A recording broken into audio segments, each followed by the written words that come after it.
Halo teman-teman, saya Yulia Liliosari Imanda, mahasiswa Unitri jurusan Teknik Sipil.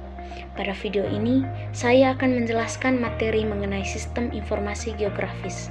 Pada pengertiannya, SIG adalah seperangkat alat berbasis komputer yang memungkinkan untuk mengolah data spasial dan non-spasial menjadi informasi yang berkaitan tentang muka bumi, serta digunakan untuk pengumpulan, penyimpanan, menganalisa, dan menampilkan data yang selanjutnya dipakai sebagai bahan untuk mengambil keputusan atau kebijaksanaan.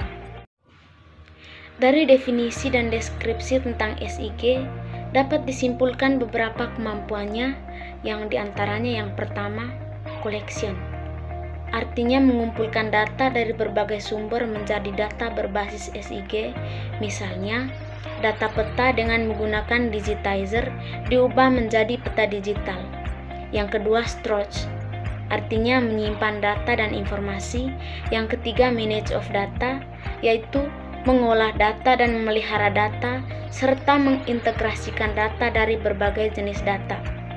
Yang keempat, retrieval, atau menseleksi dan menampilkan data dengan berbagai cara. Yang kelima, analisis, atau melakukan manipulasi data untuk menghasilkan informasi baru. Yang keenam, modeling, atau pemodelan analisis. Yang terakhir, display, atau mempresentasikan data dan informasi dengan berbagai versi. Adapun beberapa kemampuan lain dari SIG, diantaranya SIG mempunyai kemampuan untuk menghubungkan berbagai data pada suatu titik di bumi, menggabungkannya, menganalisa, dan akhirnya memetakan hasilnya. Aplikasi SIG menjawab beberapa pertanyaan seperti lokasi, kondisi, tren, pola, dan permodelan. Kemampuan inilah yang membedakan SIG dari sistem informasi lainnya. Dilihat dari definisinya, SIG adalah suatu sistem yang terdiri dari berbagai komponen yang tidak dapat berdiri sendiri-sendiri. Beberapa pengaplikasian SIG paling berpengaruh dalam kehidupan sehari-hari, diantaranya adalah perusahaan.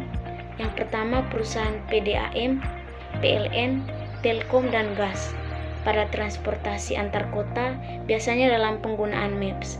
Yang ketiga, pada sumber daya manusia, untuk mengetahui persebaran sumber daya alam seperti minyak bumi, emas, batu bara, dan sumber daya alam lainnya.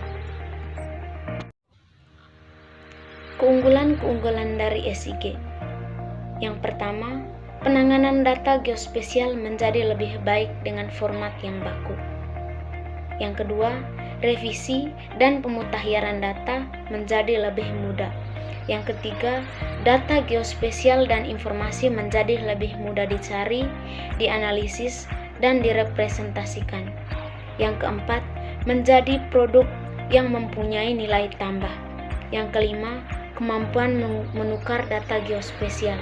Yang keenam, penghemat waktu dan biaya. Serta yang terakhir, keputusan yang diambil menjadi lebih baik. Poin selanjutnya adalah komponen SIG. Menurut Esri, pada tahun 1998, sistem informasi geografis terdiri dari 5 komponen utama, yang diantaranya 1. Perangkat keras atau hardware, yang kedua perangkat lunak atau software, yang ketiga data, yang keempat metode atau prosedur, serta yang terakhir sumber daya manusia atau people. Data spasial SIG.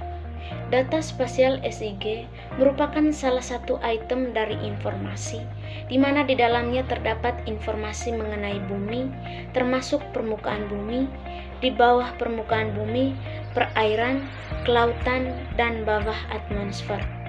Karakteristik utama dari data spasial adalah bagaimana mengumpulkannya dan memeliharanya untuk berbagai kepentingan. Sumber data spasial, diantaranya citra satelit, peta analog, foto udara, data tabular, dan terakhir data survei. Permasalahan-permasalahan utama yang terjadi dalam pembangunan data spasial diantaranya adalah ledakan informasi, di mana informasi tersebut diperlukan dalam perkembangan waktu yang terjadi. Sedangkan yang kedua, adalah terbatas dan sulitnya melakukan akses dalam mendapatkan informasi spasial dari berbagai macam sumber data yang tersedia. Dalam data spasial dapat dipresentasikan dalam dua format. Yang pertama, format vektor. Dalam data format vektor, bumi kita dipresentasikan sebagai suatu mosaik dari garis, poligon, dan nodes. Keuntungan utama dalam format data vektor adalah ketetapan dalam mempresentasikan fitur titik, batasan, dan garis lurus. Model data vektor merupakan model data yang paling banyak digunakan. Model ini berbasiskan pada titik atau poin dengan nilai koordinat X, Y untuk membangun objek yang dibangun terbagi menjadi 3 bagian, yaitu berupa titik, garis, dan area. Yang kedua adalah format raster. Format raster adalah data yang dihasilkan dari sistem penginderaan jauh. Pada data raster, banyak objek geografis dipresentasikan sebagai struktur share grid yang disebut dengan piksel. Keuntungan dalam menggunakan metode raster. Raster memiliki struktur data yang sangat sederhana. Bentuk sel matriks dengan nilainya dapat mempresentasikan koordinat dan kadang-kadang memiliki link dengan tabel atribut. Yang kedua, keuntungannya format yang sangat cocok untuk dapat melakukan analisis statistik dan spasial. Yang ketiga, mempunyai kemampuan dalam mempresentasikan data yang bersifat kontinus seperti dalam memodelkan permukaan bumi. Yang keempat, memiliki kemampuan untuk menyimpan titik poin atau garis dalam bentuk surface. Yang terakhir, memiliki kemampuan dalam melakukan proses tumpang tindih secara lebih tepat pada data yang kompleks. Poin selanjutnya adalah kualitas data SIG. Standar kualitas minimum adalah suatu bentuk pengendalian kualitas di mana penilaian kualitas data merupakan tanggung jawab dari pembuat data. Sebagai contoh adalah standar yang dikeluarkan oleh National Map Accuracy Standards yang diadopsi oleh US Geological Survey pada tahun 1946. Pendekatan ini fleksibel. Hasil pengujian dari beberapa kasus tertentu kemungkinan sangat terbatas. Kemudian poin selanjutnya adalah pengembangan SIG. Siklus pengembangan SIG ini dibuat berdasarkan filosofi bahwa yang harus segera dilakukan pertama kali adalah memutuskan apa-apa yang harus dilakukan oleh SIG.